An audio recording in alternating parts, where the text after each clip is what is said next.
Now it's time to say thank you to General Motors for its multi-year commitment and partnership with the AFPC. We're thankful for GM's generosity. I'm very pleased to have with us tonight George Svigos, the Executive Director of Communications for GM International, who's traveled all the way from Detroit, Michigan. Please join me in welcoming George to present the next award.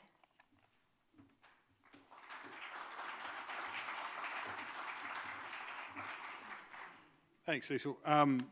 So firstly, I'd like to thank Nancy Prager-Camel for just a wonderful partnership with GM over 3 years, and just a wonderful person to work with and a great advocate for everyone in this room. Nancy, thank you. I'd like to thank Cecil and the board of the AFPC as well, and to Thanos. Where's Thanos? Right, Thanos, amazing work, wonderful to work with you all the time. You're full of energy and passion, and you really make this partnership sing. So thank you for everything you do as well. I did have an incredible speech written for tonight. It was amazing. I was going to go through the past year's major events, what it means in stretches of time over history, the impact of the economy, the rise of nationalism. Then I looked at the people that came before me, and I took Cecil's word from before, and I looked at my speech and I thought, this looks like ChatGPT. This looks like I've regurgitated everything that came before me. So then I was going to switch gears, and I was going to do some sort of hokey rendition of what it's like to grow up on the other side of the planet, all the way far distant in Australia.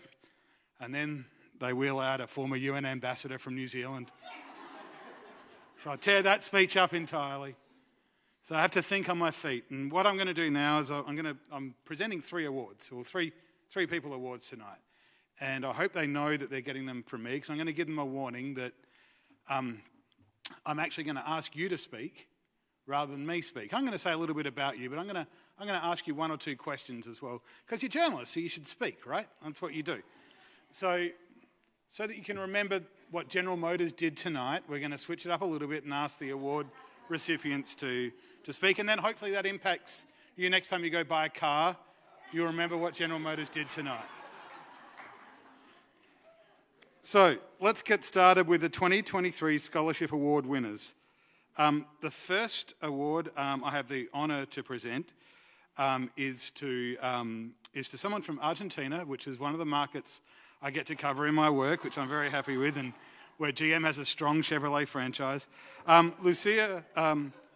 Lucila Pinto is an Argentinian journalist and project manager. Lucila, please come forward.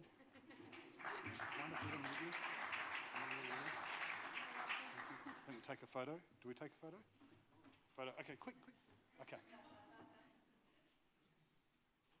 Thank you. Come up here. Don't stand back there. Okay. So it says here that you're a journalist and project manager. You're currently completing an MA in science journalism at Columbia. Amazing. Parents must be very proud. They are. Excellent. And you're a contributor to La Nación, which is good. They need some better journalists, if I'm honest. No, they're good. And you're writing on AI, tech, and science. Now, it says here that you have led the creation of websites, data visualization, video, and platforms for international development organisations. Can you tell everyone a little bit more about these development organisations and the work you did? Yeah, sure. I'm so prepared for this. Excellent. Perfect. Think on your feet. Yeah, I'm not answering the exact question, but I wanted to thank everyone here. We're going to come to that after. We'll do that after. Tell us about what drew you to these development organisations, and what was the contribution you made? Yeah, so I believe that there's great opportunity in combining what technology can give us in terms of finding new formats to communicate the complexity of our world, which has been displayed here by all these wonderful speeches. So data visualization is an example of this, and I think that journalism has found a great partner in this kind of technology and communication formats that can improve our possibilities to communicate very complex issues. That's fantastic. And the reason I want you to share it, for me, it's exciting to see someone look at this technology not as a threat, but as an opportunity to create more equality and access for people around the world. I do want to just close out this part about you by saying that you're also a Journalism AI Fellow, and you co-created Image to Text, an open source project which aims to incorporate AI to describe and catalogue photos and videos in newsrooms from the global south. Now with that, I know you've got some thank yous, so please, who would you like to thank? Yes, so that project we did with colleagues, amazing colleagues from Paraguay and the Philippines and Argentina as well. And yeah, we were trying to balance some of the biases that we often find in AI, and specifically in the way in which databases are created that train AI models. So we were trying to find solutions to balance that kind of biases, which are very, very prevalent.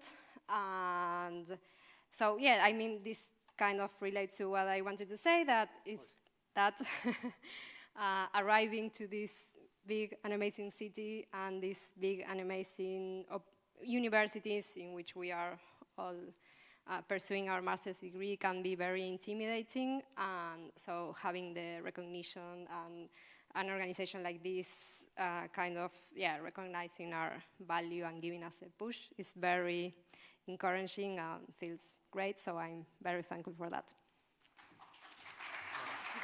Sorry to put you on the spot. Congratulations.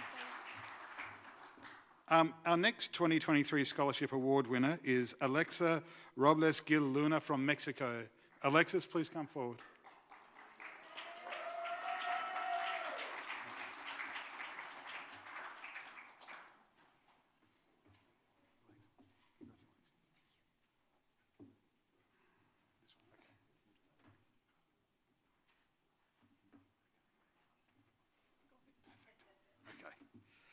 So Alexa is a master's student at New York University's Science, Health and Environmental Reporting program. Before becoming a journalist, Alexa worked as a field biologist researching sharks off South Africa's Western Cape and seabirds off Mexico's Pacific coast. Amazing, amazing. And it was in doing this work that you encountered issues that really led you into journalism. Issues like abalone poaching and ocean plastics.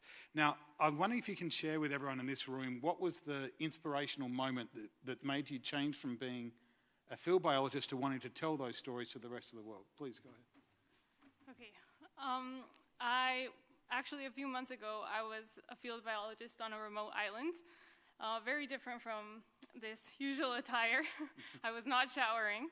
And, and through that work, I really encountered some issues that you face in conservation as a biologist, and they are very complex issues, such as abalone poaching when I was in South Africa, and that really made me want to explore these stories, meeting all of these characters, knowing all of these sides that are also involved in conservation made me want to find a way to intertwine writing with science and the work that I was doing.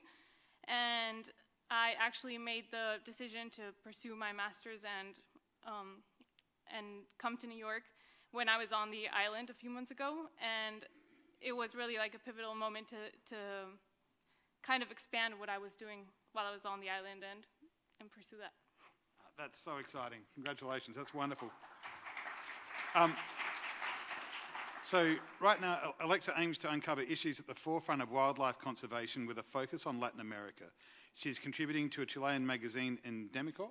Endemico, yes. Beautiful. On topics from jellyfish to AI and climate change, and has collaborated with National Geographic explorers as well. And just to add to that, as well as being a field biologist, a journalist, you're also a fiction writer. Yes. Working on your second novel. Yes. So I hope that this scholarship encourages you to keep moving things forward, and congratulations on your achievement. Thank you.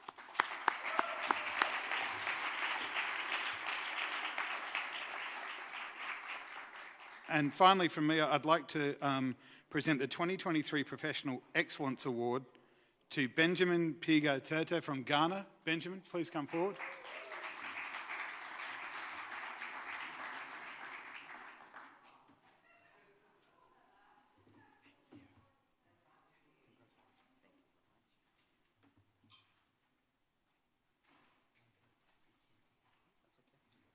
thank you. So Benjamin is an award-winning Ghanaian journalist with more than 15 years' experience in broadcast, print and online journalism, with various roles from reporter to producer in newsrooms across Ghana, Senegal and the US. Benjamin, you are what I grew up wanting to be, but I settled for this instead. You are a true investigative journalist, and you played a pivotal role as a board member in Africa's first investigative journalism body, the Forum for African Investigative Reporting, FAIR. And Benjamin, it's about that I'd like to ask you a couple of questions, or at least to share a perspective. What is the one or two pivotal projects or key projects that FAIR is working on that you think are really changing investigative reporting or safeguarding it in Africa? Please go ahead. Thank you very much. Well, unfortunately, FAIR has become a little dormant now. One being a key issue being funding, and then also a couple of other issues that I may not have time to. But this year at the World Press Freedom Day, I was surprised as I was digging to make a presentation at the World Press Freedom Day that the World Press Freedom Day basically was birthed out of the African continent based on the advocacy from African journalists for a global voice. So on the continent, though you may not have the media the size of the CNNs or the ABCs, we have journalists who are doing great work. With little resource, they will go as deep as they can. So through Foreign Correspondents, which was based in Johannesburg, we've been able to fund investigative projects from oil issues, illicit global financial flows, to environmental issues. One of those that I was, before I joined the board, that I received to do was what I call the gold case. Ghana being, of course, previously called the Gold Coast. And yet, gold has continued to be a kind of mirage in terms of the revenues and how it will build our country. And so some of these were some of the works, and a lot more that I cannot shed light on. But it's also important to say, this is one of the reasons I am a big supporter of the Foreign Press Correspondents, because collectively, not only do we shape each other, not only do we encourage each other, but we get to also shed light on the situation of journalism in any part of the world. Thank you, Benjamin.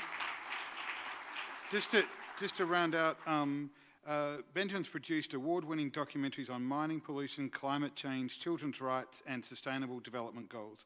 He's worked at radio stations in Ghana and contributed to BBC and UN News. Now he's concluding his PhD studies at the Newhouse School of Public Communications at Syracuse University, and focus on media economy, communication law, ethics, and international communications. And he also comes to this with a degree in psychology and a master's in journalism. Benjamin, congratulations on your award.